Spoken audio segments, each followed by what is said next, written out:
Iter criminis.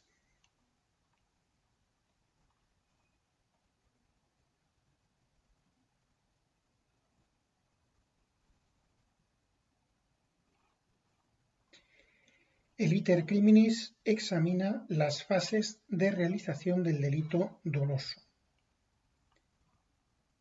Las fases de realización del delito integran los actos internos y los externos. Los actos internos se desarrollan en la mente del sujeto sin manifestación al exterior. Son la tentación criminal, la deliberación interna y la resolución de cometer el delito, y son impunes. Los actos externos, tras la supresión de las faltas, que solo sancionaba la tentativa contra las personas y el patrimonio, en la actualidad en los delitos leves ven castigada toda modalidad de tentativa. Los actos preparatorios son actos externos que realiza el sujeto para organizar y preparar la ejecución del delito. El Código Penal castiga a algunos como delitos autónomos, remitiéndose el resto de actos de esta clase a la conspiración, la proposición y la provocación para delinquir, que se castiga en ocasiones, solo en ocasiones, en la parte especial del Código Penal. Algunos delitos autónomos son la fabricación, importación, puesta en circulación o posesión con finalidad comercial por cualquier medio concebido, producido, adaptado o realizado para facilitar la supresión no autorizada o neutralización de dispositivos técnicos utilizados para proteger programas de ordenador u obras, interpretaciones o ejecuciones. Artículo 276 del Código Penal. O, más habituales, la ejecución de actos de cultivo, elaboración o tráfico, o promoción de otro modo, favorecimiento o facilitación del consumo ilegal de drogas tóxicas, estupefacientes o sustancias psicotrópicas, o posesión de las mismas con estos fines, del artículo 368 del Código Penal. La conspiración. Artículo 17 del Código Penal. Existe cuando dos o más personas se conciertan para la ejecución de un delito y resuelven ejecutarlo. Solo se castiga en los casos especialmente previstos en la ley. Para la conspiración es indiferente la realización de actos de mera participación o de actos ejecutivos. Todos los que se conciertan responden como conspiradores.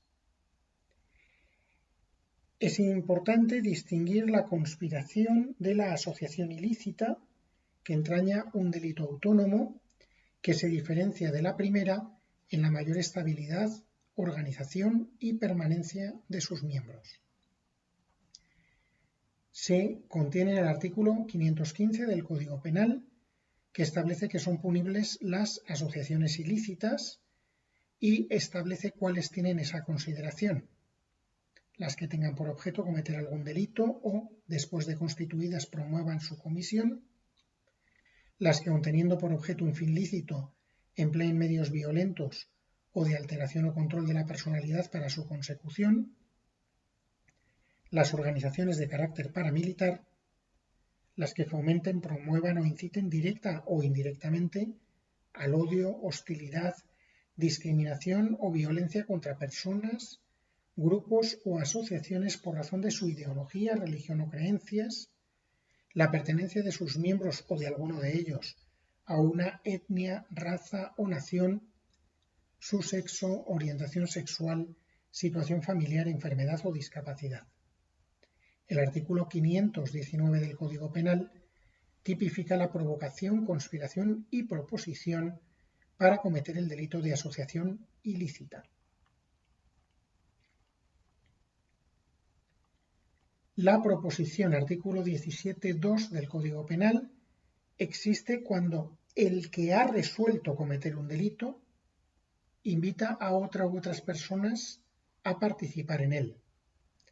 Igualmente, solo se castiga en los casos especialmente previstos en la ley.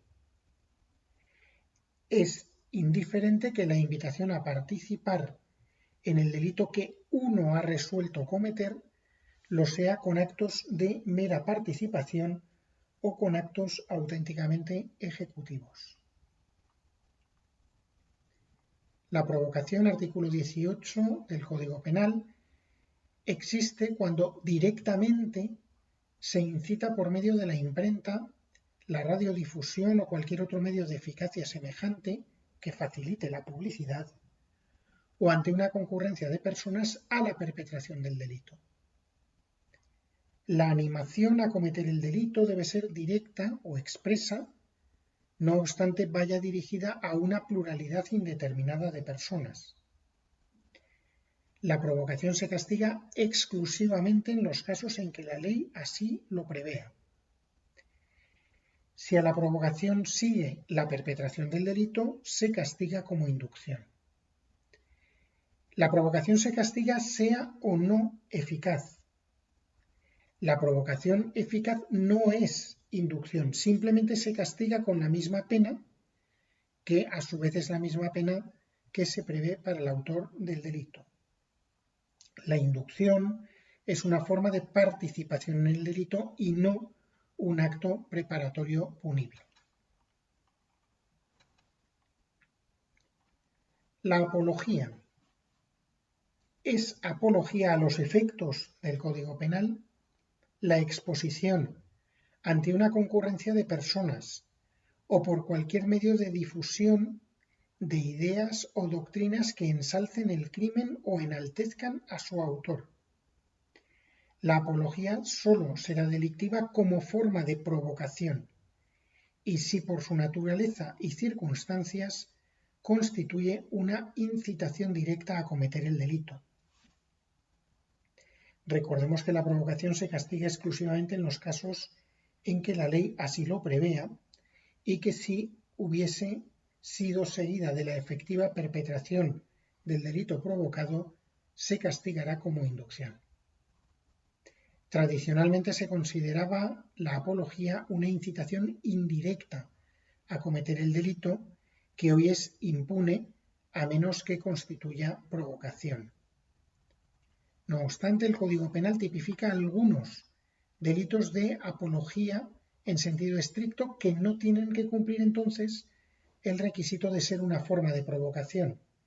Así el genocidio, la apología del genocidio en el artículo 510 del Código Penal o la apología del terrorismo en el artículo 578. Los actos ejecutivos, la tentativa. Hay tentativa cuando el sujeto da principio a la ejecución del delito directamente por hechos exteriores, practicando todos o parte de los actos que objetivamente debían producir el resultado y, sin embargo, este no se produce por causas independientes de la voluntad del autor. A la hora de distinguir entre actos preparatorios y ejecutivos, se han formulado distintas teorías, así la de la univocidad de Carrara, que considera que los actos preparatorios son equívocos y los ejecutivos unívocos, y que es criticada por confundir la naturaleza del acto con su prueba. La teoría objetivo-formal de Belling, que sostiene que un acto es ejecutivo si está comprendido en el sentido que el verbo típico tiene en el lenguaje común. No obstante, genera dudas de interpretación del verbo típico y en ocasiones restringe en exceso la tentativa. Por ejemplo, el permitir la duda sobre el hecho de apuntar con un arma en orden al tipo delictivo finalmente pergeñado o pensado por el autor. Teoría de la unidad natural de Frank completa la anterior, considerando actos ejecutivos los que están tan íntima e inmediatamente unidos a la acción típica que forman parte de ella según una concepción natural. Tentativa acabada e inacabada. La tentativa acabada supone que el sujeto ha realizado todos los actos idóneos para la producción del resultado, pero este no se produce por causas ajenas a su voluntad. Así, por ejemplo, el envenenamiento terminado que se frustra por la intervención de un médico posteriormente a terminar todos los actos necesarios para producirlo por la intervención de un tercero. La tentativa inacabada supone que el sujeto no ha realizado todos los actos idóneos para la producción del resultado por causas ajenas a su voluntad. Así, por ejemplo, el envenenamiento a pequeñas dosis, en las que sean necesarias 10, y de las cuales solo se han llevado a cabo la mitad, 5, por la intervención médica a instancia de un tercero. Una tercera persona contempla que la víctima está desmejorada y la lleva a un hospital donde se descubre que está siendo envenenada. El desistimiento presenta dos clases. El desistimiento, que se corresponde con la tentativa inacabada, en la que el sujeto activo decide no continuar adelante con los actos necesarios para culminar su plan, y el arrepentimiento activo, que se corresponde con la tentativa acabada, en el que, efectuados todos los actos necesarios para conseguir el resultado, el propio sujeto activo da lugar a una conducta de evitación del resultado por razón de su arrepentimiento. El artículo 16 del Código Penal establece que quedará exento de responsabilidad penal por el delito intentado quien evite voluntariamente la consumación del delito, bien desistiendo de la ejecución ya iniciada, bien impidiendo la producción del resultado, sin perjuicio de la responsabilidad en que pudiera haber incurrido por los actos ejecutados si estos ya fueran constitutivos de otro delito. Cuando en un hecho intervengan varios sujetos, quedarán exentos de responsabilidad penal aquel o aquellos que desistan de la ejecución ya iniciada e impidan o intenten impedir seria, firme y decididamente la consumación, sin perjuicio de la responsabilidad en que pudieran haber incurrido por los actos ejecutados si estos ya fueran constitutivos de otro delito. Los requisitos son que el delito no se haya consumado, que el desistimiento sea voluntario, lo que no se da si las circunstancias concurrentes impiden por sí la consumación del delito, y sin que no obstante sea necesario que se produzca ese desistimiento por motivos socialmente valiosos.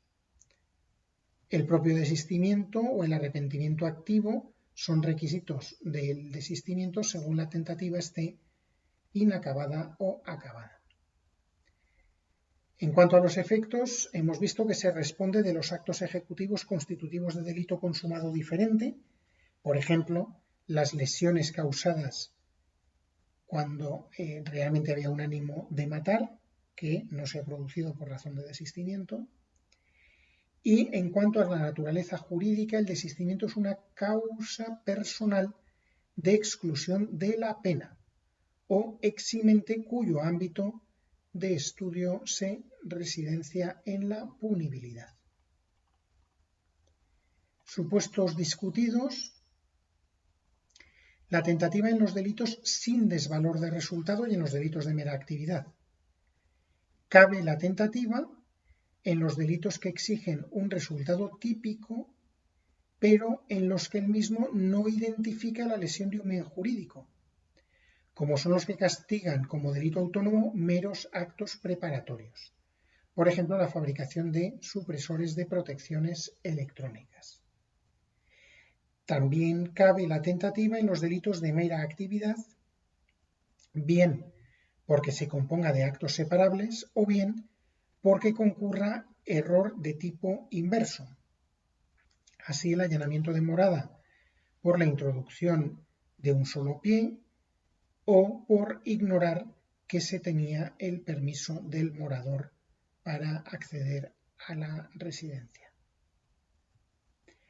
La tentativa en los delitos de omisión, se acepta en los delitos de comisión por omisión. Por ejemplo, el socorrista que permanece inactivo viendo que se ahoga a su enemigo y que es sustituido por un tercero que presencia la escena. Si bien se discute en qué momento comienza entre el primero y el último en que el sujeto podría haber evitado el resultado, lo que permite o no hablar de tentativa inacabada según se opte por uno o por otro. En los delitos de omisión pura, cabe la tentativa por error de tipo inverso. Por ejemplo, la omisión de socorro cuando en realidad la víctima está ilesa. No es posible la tentativa en el delito imprudente, puesto que la tentativa exige en todo caso la concurrencia de dolo. Tipo objetivo y tipo subjetivo. Para que exista tentativa, tienen que darse dos elementos: el dolo y un principio de ejecución. El tipo subjetivo o dolo coincide con el del delito doloso consumado e incluye el dolo eventual. El tipo objetivo, al que falta el resultado en el caso de la tentativa acabada o el resultado y algún elemento de la acción típica en la inacabada. Tentativa irreal o supersticiosa, tentativa inidónea y delito putativo. Tentativa irreal o supersticiosa. El sujeto intenta causar un resultado delictivo a través de un plan totalmente desconectado de la realidad, basándose en creencias supersticiosas o sobrenaturales. La conducta en este caso es atípica por falta de representación de un curso causal real o que responda a las leyes de la naturaleza. La tentativa inidónea es impune. Y para determinar de qué estamos hablando, se han formulado teorías que examinan la idoneidad ex post y otras ex ante. Para las primeras, consideran que la tentativa absolutamente inidónea, o cuyo factor de fallo hubiera impedido el resultado en cualquier caso similar, debería quedar impune. En cambio, la tentativa relativamente inidónea debería castigarse. Y así distinguen, según la inidoneidad de los medios, que califican como absoluta si en ningún caso podría llevar al resultado, por ejemplo el intento de envenenamiento con harina, y relativa si el intento pudo ser eficaz en otras circunstancias, por ejemplo el envenenamiento utilizando una cantidad insuficiente de sustancia. De otro lado, la inidoneidad del objeto, que reputan absoluta en caso de inexistencia de objeto, por ejemplo, el aborto de una mujer no embarazada, y relativa en caso de mera ausencia ocasional del objeto, por ejemplo, el atraco a una joyería momentos después de que el furgón blindado se hubiese llevado la recaudación. Las teorías que examinan la idoneidad ex ante llevan a cabo un juicio de previsibilidad objetiva en el momento de darse comienzo la acción. Si la producción del resultado aparece como una consecuencia no absolutamente improbable, la tentativa es idónea y punible. Sin embargo, si la producción del resultado aparece como una consecuencia que, aunque no es imposible, es absolutamente improbable, la tentativa se considera inidónea e impune. El Código Penal, hablando de actos que objetivamente deben producir el resultado, se decanta por la consideración de la atipicidad de la tentativa inidónea mediante el criterio de previsibilidad objetiva ex ante. El delito putativo o error de prohibición inverso se produce cuando un sujeto realiza una conducta pensando equivocadamente que es constitutiva de delito, cuando realmente no lo es. Este supuesto es impune por falta de tipicidad. Finalmente, en cuanto a la consumación del delito, es la ejecución completa del mismo. No obstante, puede extenderse en el tiempo. Es el caso de los delitos permanentes. Y se distingue del agotamiento del delito, que es una intensificación de la lesión del bien jurídico que se produce tras la consumación y hasta la consecución del pleno daño o de la intención perseguida por el sujeto al delinquir. Así, por ejemplo, hasta la restitución del menor en la inducción al abandono del domicilio.